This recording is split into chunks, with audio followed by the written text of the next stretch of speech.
Now this illustration deals with the continuous rule.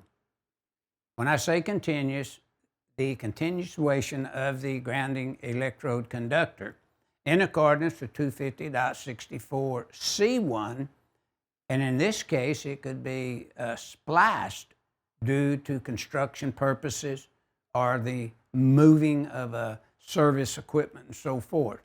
And notice that's what it says right above the continuous caption there.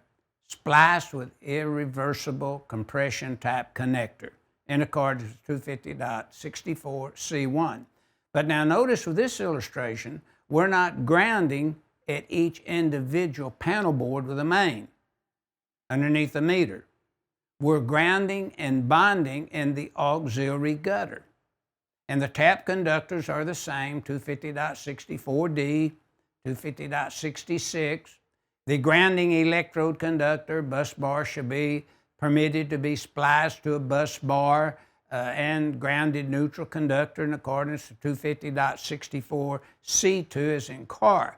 But notice the bonding jumper is bonding the grounded conductor to the enclosure, the wireway. And then notice it is routed then to the grounding electrode system in accordance with 250.50.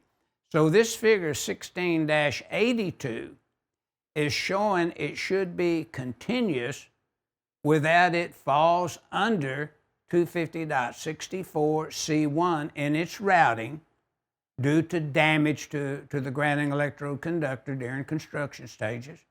Or maybe, as we stated, the service is being moved from one location to another location and you need to splice that grounding electrode conductor to extend it and ground the service equipment.